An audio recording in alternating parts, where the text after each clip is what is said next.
हिमाचल परिवहन सेवानिवृत्त कर्मचारी कल्याण मंच के हजारों सेवानिवृत्त कर्मचारियों ने अपने परिवार सहित पंचायत चुनावों का बहिष्कार करने का ऐलान किया है। हमीरपुर में पत्रकारों से बातचीत के दौरान हिमाचल परिवहन सेवानिवृत्त कर्मचारी कल्याण मंच हिमाचल प्रदेश के कार्यकारी अध्यक्ष अजमेर ठाकुर ने दो टूक शब्दों में कहा है कि सेवानिवृत्त कर्मचारी कल्याण मंच के कर्मचारियों की मांगों को सरकार दरकिनार कर रही है और पिछले 3.5 सालों से पेंशन का स्थायी हल नहीं हो पाया है।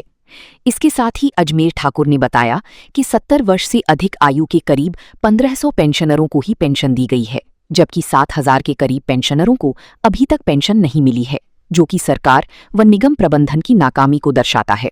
जबकि इसी माह पेंशनर उप मुख्यमंत्री मुकेश अग्निहोत्री से भी ऊना में मिले थे, तो उन्होंने आश्वासन दिया था कि आपको हर महीने पेंशन दी जाएगी, लेकिन फिर भी धरातल पर कुछ भी नहीं है।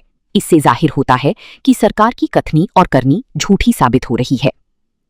अजमेर सिंह ने कहा कि परिवहन सेवानिवृत्त कर्मचारी कल्याण मंच के सभी पदाधिकारियों ने निर्णय लिया है कि इन पंचायत चुनावों का बहिष्कार तो किया जाएगा और 2027 में आने वाले विधानसभा चुनावों में भी अपनी उम्मीदवार उतारेगी। कल्याण मंच के वरिष्ठ पदाधिकारी महामंत्री रूपचंद शर्मा ने कहा कि पेंशन का कोई ठोस समाधान नहीं कर रही है और कभी 15 तो कभी अंतिम तिथि में पेंशन मिल रही है। इस बार तो मार्च माह की पेंशन नहीं मिल पाई है। उन्होंने कहा कि 80 साल के पेंशनरों को सरकार की ओर मुंह ताकना पड़ता है। उन्होंने कहा कि पैसों का इंतजाम करना सरकार की जिम्मेदारी है। उन्होंने कहा कि यही स्थिति रही तो चुनावों का बहिष्कार किया जाएगा। मैं अजमेर ठाकुर, कार्यकारी अध्यक्ष हिमाचल परिवहन सेवानिवृत्त कर्मचारी कल्याण मंच हिमाचल प्रदेश। समस्या तो चली है, जब से सेवानिवृत्त हुए तब से लेकर समस्या आज तक चली है। और आज जो हम यहाँ एकत्रित हुए हैं, इसलिए एकत्रित हुए हैं कि हमारी जो मार्च माह की पेंशन है, तो अभी तक 1300 लोगों को पेंशन दी गई है जो 70 साल से ऊपर के हैं। उनमें से भी 70 साल से ऊपर के लोगों को भी कईयों को पेंशन नहीं मिली है। इसमें कम से कम 7500 लोगों को पेंशन जो है नहीं मिली है। 29 तारीख को हुई है। बहुत ही दुख का विषय है। और हम बार बार शिमला फोन करते हैं तो कहते हैं कि सेक्रेटरी से पैसा नहीं है। अब पैसे का इंतजाम करना सरकार और प्रबंधन का काम है।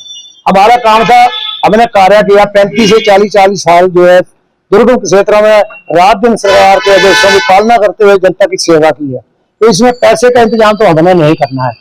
और दूसरी बात, अभी हाल ही में इसी महीने मुकेश अग्निहोत्री जी से हमारे पेंशन साथी ऊना में मिले और उन्होंने आश्वासन दिया कि पेंशन मैं आपको हर महीने दे रहा हूँ। डेट तय नहीं हो सकती है, मगर हर महीने दे रहा हूँ। परंतु कैसे दे रहे हैं, कभी 65 साल के ऊपर को दे रहे हैं, कभी 70 साल से ऊपर वालों को दे रहे हैं। तो ये जो है दुर्भाग्यपूर्ण है। हमें पेंशन जो पहली तारीख को मिले, एक साथ मिले, जैसे दूसरे विभागों में मिलती है, क्योंकि हमने रात दिन सेवाएं दी हैं। तो हम पैसा जो है हमें भी समय पर मिलना चाहिए। पेंशन का कोई सही समाधान नहीं कर रही है सरकार। कभी 15 तारीख को, कभी 10 तारीख को, कभी 28 तारीख को, कोई सिस्टम नहीं है। और मैक्सिमम लोग जो नौकरी करते हैं वो पेंशन के लिए देखते हैं कि हमें पेंशन मिलेगी टाइम की। तो ऐसे लोग हैं जो 80 साल के हो गए हैं, वो बेचारे बीमार हैं और डेली फोन करते हैं कि जी हमें पेंशन मिलेगी, कब आएगी, नहीं आई। मुख्यालय पता करते हैं तो बोलते हैं अभी हमें कोई पेंशन की पैसा नहीं आया। अब पैसे का इंतजाम करना तो इनकी ड्यूटी है, सरकार की ड्यूटी है, हमारी ड्यूटी थोड़ा है। तो हमारे साथी बेचारे कोई बीमार है, कोई कुछ है, और यही स्थिति रही तो इसका चुनाव का बहिष्कार करेंगे। पंचायत चुनाव में किसी को नोटा दबाएंगे, किसी को वोट नहीं डालेंगे।